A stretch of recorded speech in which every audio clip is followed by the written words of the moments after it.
Патничкиот и товарниот железнички сообраќај од утринава се одвива редуцирано. Пропуштени ќе бидат само возовите за Битола и за Гевгелија, како и меѓународните Белград, Скопје, Солун и обратно. Ловџиите од југоистокот се соочуваат со штетите направени од криволовците, кои не ги плашат ниту високите казни за лов на забранет дивеч. Македонија се подготвува за утрешниот голем пречек на новиот европски шампион во клупскиот ракомет. Вардарци со освојувањето на титулата во Келн ја дигнаа на нозе Македонија.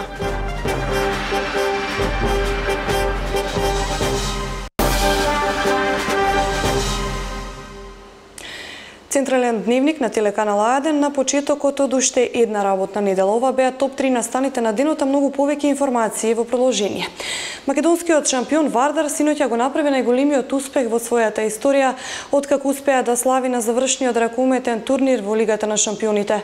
Вардарци до овој голем успех стигнаа по тешките победи над Барселона во полуфиналето и ПСЖ во големото финале. Триумфот на Вардар во финалето предизвика еуфорија низ улиците на Македонија. Илјадници граѓани масовно почнаа да се упатуваат кон триумфалната капија во Скопје и кон плоштадот Македонија.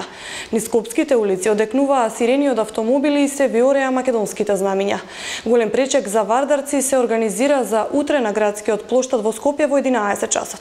Да погледнеме дел од атмосферата синоќа во главниот град по победата на Вардар и изјавите на дел од ракометарите. Ова е нешто што може да кажам за мене како крем за тоа што овие години што сум у Вардар. Фала на Вардар, фала на претседателот, фала на сите навивачи на Вардар и мислам дека ова дојде баш у прав момент за мене и особено за сите играчи на Вардар дека доста уложивме. Пона, ама ви не знаете како тој момент да преживееш. Много сме среќни затоа што направиме голем успех не само за спорт, само клуб, за цела Македонија, за цела држава. И верувале од почеток да ми можеме да направиме историја. И сад сваки човек кој асоцира со Македонија е сигурно да памти тој дан што е данас. Освоивме Европа. Како беше? Дојдовме, видовме, освоивме. Браво, сакам да те прашам уште една работа. 2 драматични меча со 2 драматични победи со хепи енд на крајот. Па тоа кажав, мислам дека покажавме карактер, значи многу е тешко да такви нокаут надпревари да победиш густ надпревар 2 пати поред. Така да горцум на овие момци, горчи сум капитен на оваа екипа, покажаа карактер и знам дека ги израдувавме сите дома. Тоа е најбитно. Веројатно мислам дека изиграли со све наше срце и се играли со све наша желба, мотивација да победиме денес. Парис е една од најдобрите екипи во свет, го покажувала денес. Ми смо се играли само со срце како екипа, мислим да изиграли сви заедно. И тоа е најбитно, мислим да изиграли со све наша срца во терен.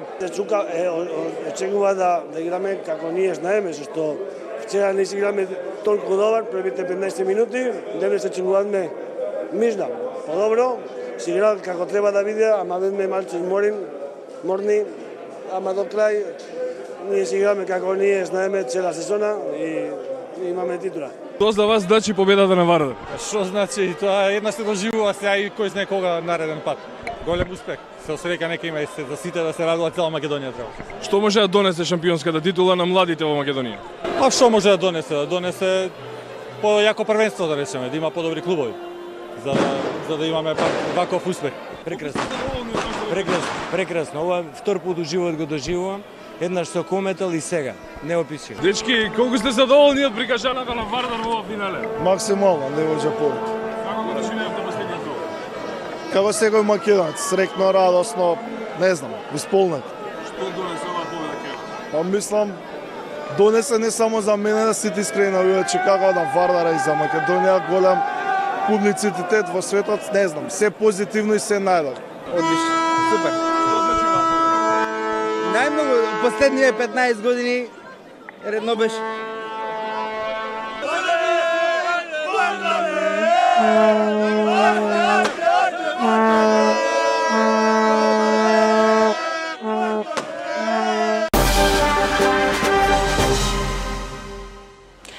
Машинскиот персонал на македонски железници и транспорт денеска започна со штрајкот како им доцне исплатата на платата.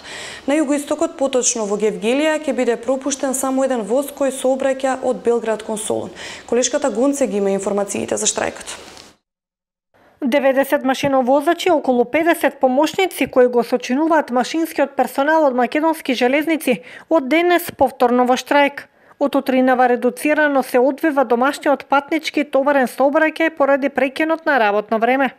Во знак на протест, вработените од македонски железници нема да ги извршуваат работните обврски поради неисплатени плати и селективно зголемување на дел од вработените. Од 7 часот изутрена започна штрајкот со кој машинистите бараат зголемување и урамнотежување на коефициентот на сите машинисти, како и проценти од додатокот на плата за работа ноќно време и работа за време на викенди и празници кои им се одземени пред 10 години. Тие во своите барања бараат и почитување на роковите за исплата на платите. Машинскиот персонал од македонски железници бара исплата на вториот дел од априлската плата, како и платата за мај, но воедно бара и изготвување на правилник за вреднување на работните места. Денеска ќе бидат пропуштени возовите за Битола во 14 часот и за Гевгелија во 16:55, како и меѓународниот воз на релација Белград-Солун-Скопје. Доколку до утре не се постигне договор со раководството, ќе се пропушта само експресниот воз на релација Белград-Скопје-Солун. Од македонски железници информираат дека денес во 9 часот изутрена не тргнал патничкиот воз на релација Скопје-Велес. Тие очекуваат средба со новиот министер за транспорт и врски Горан Сугаревски, на кој веќе му ги представиле состојбите со доцнењето на платата и бараат решавање на нивниот проблем. Комуналните предпријатија и локалните самоуправи го отворија прашањето како да дојдат до средства од ИПА фондовите со кои ќе се реализираат програми од Националната студија за вода. Комуналните предпријатија и локалните самоуправи го отворија прашањето како да дојдат до средства од ИПА фондовите со кои ќе се реализираат програми од Националната студија за вода. Прочистување на урбаните отпадни води, обезбедување на квалитетна вода за пиење и постапување со милта се основните работи каде во наредните години јавните комунални предпријатија мора да инвестираат. Македонија има многу работа на ова поле, вели експертот Майкл Левел, за да може да се приближи на ниво со земјите членки на Европска унија. Така, например, директивата за пречистување на урбани отпадни води, незиното спроведување во Република Македонија најверојатно би чинело повеќе од 1 милијарда евра. Најголем дел од овие пари би биле потребни за поправање на канализацијската мрежа, која што е потребна за собирање на урбаните отпадни води, и дел од овие средства секако би биле за пречистителни станици кои што мора да се постават во определени населени места.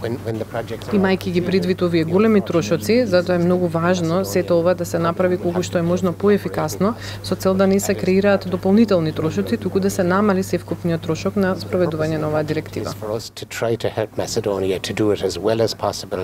Европската унија е подготвена да ги отвори ИПА фондовите наменети за реализација на инфраструктурни инвестициски проекти за водни услуги. Прашање е само колку домашните комунални предпријатија се подготвени да дојдат до нив, вели Зоран Чона.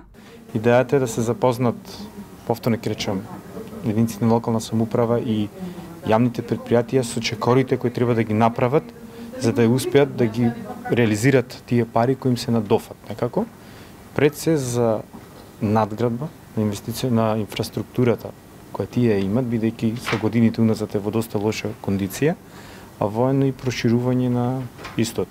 Министерството за животна средина во моментов работи на подготовка за инвестициска програма, од која треба да произлезе Националната студија за вода, која пак ќе содржи план за развој на комуналните предпријатија.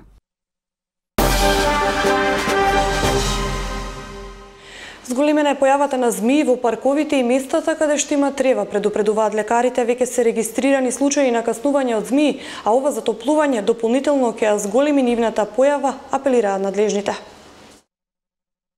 Затоплувањето ги изнесе змиите на сонце, па затоа треба да се биде внимателен, особено кога се шета во природа.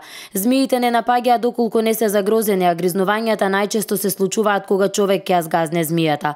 Лекарите апелираат да се внимава кога се оди во природа и на места каде што има трева, затоа што веќе се регистрирани случаи на каснување од змија. Имаше неколку случаи и гледам дека не само кај нас обитува и надвор на ниво на Македонија.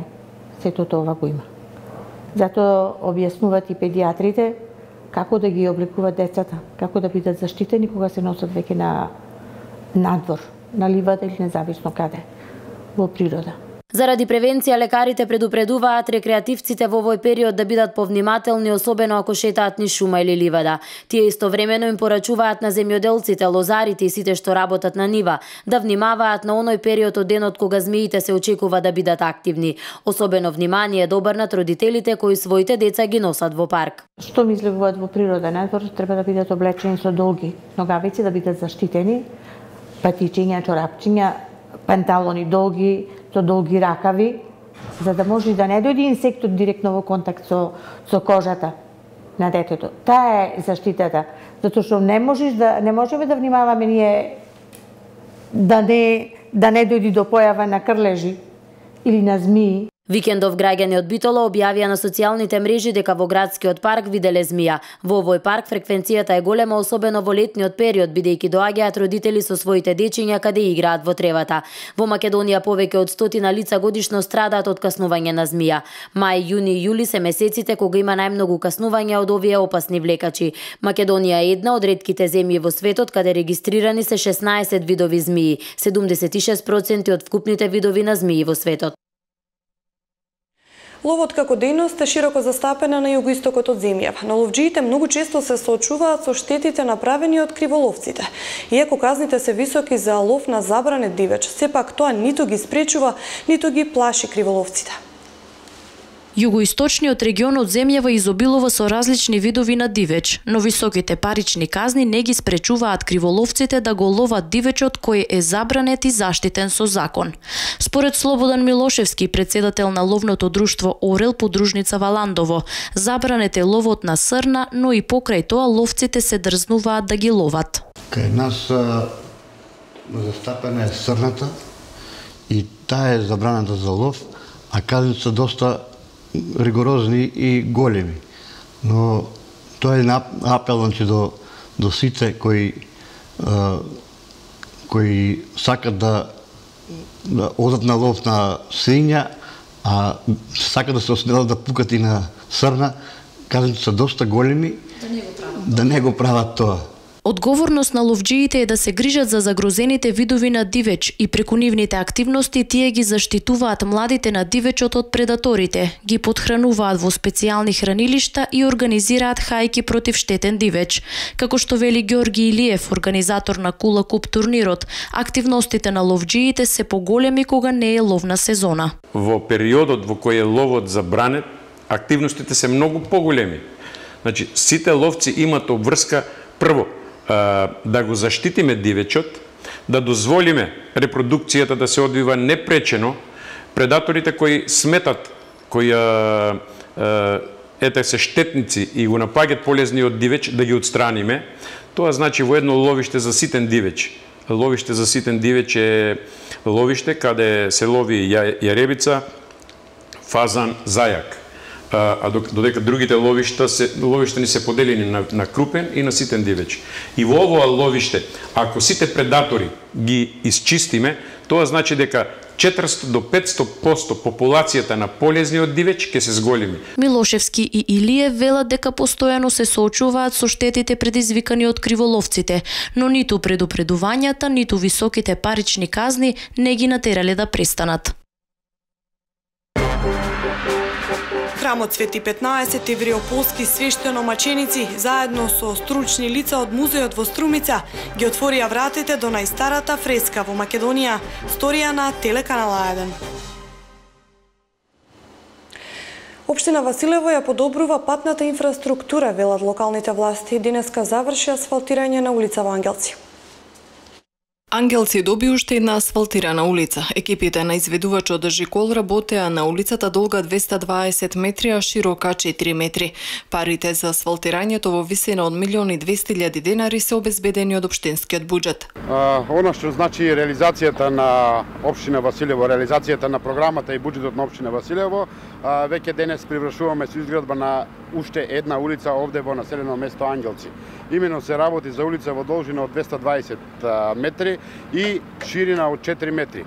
Буџетот, средствата за асфалтирање на оваа улица се обезбедени од буџетот на општина Василево, а изведувач на градежните работи овде е градежната фирма Жикол.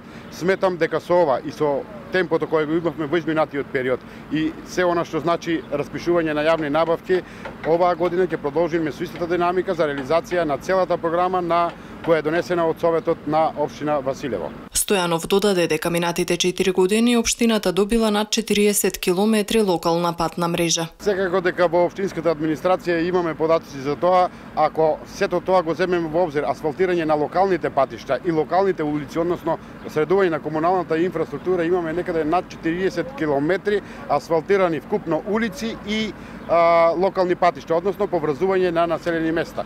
Јас се надевам дека во наредниот период оваа недела ќе завршиме со јавната набавка за асфалтирање на улица од Чанаклија за Нова Мала, за да можеме оваа градежна сезона да ја завршиме и оваа улица, она што беше ветено на граѓаните на општина Василево, да ја реализираме целата програма. Општина Василево преку Центарот за развој на југоисточниот плански регион ги обезбеди средствата за асфалтирање на делот од локалниот пат Чанаклија Нова Мала во должина од 1 километар. Вкупната вредност на овој проект согласно подпишаниот договор меѓу Центарот за развој на југоисточниот плански регион и Бирото за регионален развој изнесува 10.468.760 денари, од кои, како што рече градоначалникот Стојанов, 8 милиони денари се од Бирото, програма за рамномерен регионален развој, а остатокот се средства обезбедени од буџетот на општина Василево. Вкупната должина на овој локален пат изнесува 4,3 километри, од кои досега општина Василево има асфалтирано 1,3 километри во правец Нова Мала Чанаклија. По реализација на делницата од 1 километар, за доасфалтирање ќе останат уште околу 2 километри, со кои се очекува подобрување на комуникацијата меѓу граѓаните од населените места Добрашинци, Нова Мала и Чанаклија. Во Нов Дојран денеска по втор пат се одржа крводарителска акција во организација на Унијата на млади сили на Општинскиот комитет на ВМРО ДПМН во оваа општина. Крводарителна акција во основното училиште Кочо Рацин денес се одржа по втор пат во организација на Унијата на млади сили на ВМРО ДПМН при Општинскиот комитет во Нов Дојран заедно со Институтот за трансфузиологија од Скопје и Црвениот крст од Гевгелија. Хуманите граѓани даруваат крв, а надлежните очекуваат до 17 часот, кога акцијата завршува, да има околу 30 на дарување. Ова акција е организирана по втор пат. Значи организатори се Унијата на млади сили на Општинскиот комитет Дојран и Црвениот крст на Република Македонија. Ние како раководство на Унијата на млади сили оваа акција планираме да ја организираме се почесто, да ни биде приоритет, затоа што нашата капка крв некому би му значила живот. Од институтот велат дека минатиот пат излезеноста на крводарители била добра и се движела околу 25, а слична бројка очекуваат и денес. Има различни крвни групи, најзастапена за сега е 0 позитив. Негативните Б негатив имаме еден дарител од нашата крвна група. До сега акцијата се одвива најдобар ред.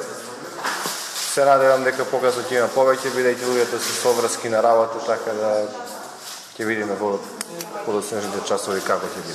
Така, имате ли големен број на прводарители, првпача даруваат крв и кои се основните предуслови за еден човек да дојде и да дарува крв? Како ще Пред се мора да дарители да се здрави, тоа е прв и основен услов, да се чувствуваат добро, да немаат никакви минати заболувања, да имаат задоволително ниво на хемоглобин, добра тензија во нормала, и секако да имаат желба да даруваат крв и да помогне на некој на кој што му е потребно тоа.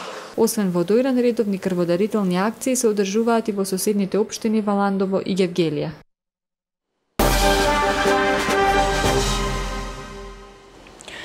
Сторија на телеканал А1. Храмот Свети 15 и вериополски свештеномаченици заедно со стручни лица од музејот во Струмица ги отворија вратите до најстарата фреска во Македонија, а можеби и на Балканот, која се наоѓа во комплексот цркви. Вие пренесуваме видео снимката од фреската која досега можеше да се види само на фотографии и копии. Култот во рано-христијанскиот период представува спонтано почитување на жртвите за Христовата вера и се изразува преку нивно јавно народно почитување. Во македонската христијанска традиција многу почитуван е култот на светите 15 вериополски свештеномаченици. Како први податоци за нив се житијата напишани од охридскиот архиепископ Теофилакт Охридски, а тие се спомнуваат и во Охридското глаголско евангелие. Страдањата на четворицата од вериополските маченици Тимотеј, Комаси, Евсеви и Теодор започнале во Никеја, Мала Азија. Тие биле прогонувани од страна на римскиот цар Јулијан Отпадник, кој вршел прогонување на христијаните и враќање на паганската традиција. Поради тоа тие пребегале од Никеја во Солун па во Тивериопол, денешна Струмица. Тука им се придружиле другите 11 маченици: Петар, Јован, Сергий, Теодор, Никифор, Василий, Тома, Даниил, Харитон и Сократ. Тие го ширеле христијанството и поради тоа биле погубени од страна на Валенти, Филип, Јулијанови началници во Солун на 28 ноември 362 година. Нивните тела биле погребани во доцна античката некропола во оделни ковчези со надпис над нив. Најстариот објект во комплексот цркви денес е рано-христијанската базилика, која била трикорабна и подигната во 5 век, чиј под е украсен со полихромен мозаик на кој е представен крст. Таа била подигната врз гробовите на светите 15 вериополски свештеномаченици. Во времето на бугарскиот кнез Борис била изградена ново крстовидна црква врз рушевините на стариот храм, каде е пронајдена и најстарата фреска во Македонија со портретот на светите 15 вериополски свештеномаченици. Екипата на телеканал А1 беше на локалитетот, каде заедно со конзерватори од музеот во Струмица ја снимаше фреската за која досега достапни беа само фотографии и копии. Една визуелна меморија која што христијанската заедница сакала да ја зачува за идните поколенија, во која што идните генерации ќе се сеќават за односот на христијанството кон другите религии, нивната, да кажеме, нивниот живот и верување за христијанството како едно од светските религии кој треба да остане вечно на овој тел. Ова е еден од најзначајните локалитети во Македонија. Фреско живописот кој се наоѓа во централната крипта или гробница во средишниот дел од средовековната црква датира некаде од 9 до 11 век. Фреско живописот кој се наоѓа во централната крипта или гробница во средишниот дел од средновековната црква е датиран некаде од 9 до 11 век. Значајна е за Македонија заради тоа што ваков тип на фунерално сликарство е доста редок не само во Македонија и пошироко на Балканот. Во неа се вклопени во сликарското представување одредени реминисценци или навраќања од провинцијската Константинова уметност и таа е една од најзначајните представи во Македонија после сликарството од втората фаза од епископската базилика од Стоби. Таа е откриена некаде со почетоците на археолошките истражувања на ова локација некаде од 1974 година и најпрвен тоа не се знаело дека овдека може да се наиде на таков тип живопис, односно фунерално сликарство. Комплексот цркви посветени на светите 15 вериополски свештеномаченици во Струмица вклучува цркви од различни временски периоди: предхристијанска, ранохристијанска базилика, крстообразна црква и низината подоцнежна обнова. Денес во манастирската црква се одвива редовен литургиски живот. Остануваме уште малку на тема религија. Православниот храм Света Тројца во Радовиш денеска го одбележа празникот по кој го носи своето име. Присутен беше и владиката Брегалнички Иларион. Откако слезе планот и ги воскресна прародителите и сите старозаветни луѓе кои што го очекуваат Месијата и воскресението, што воскресна се јавија на Богомина, многу свети воскресна и се јавија во градот да им соопштат дека Христос воскресна и се објави сеопштата слобода за спасение на човечките роби. Но Господ Бог кога воскресна, па сето воскресението се јавуваше на апостолите, подсетувајќи ги за село што му зборувал, за село што проповедал и подсетувајќи ги на сите евангелски пораки. Бидејќи евреите му направија зло на Христа го разгна, учениците се распрска, што знаеме, беа изплашени со нивната човечка природа, бидејќи дотогаш немаа благодат, добиена на Светиот Дух.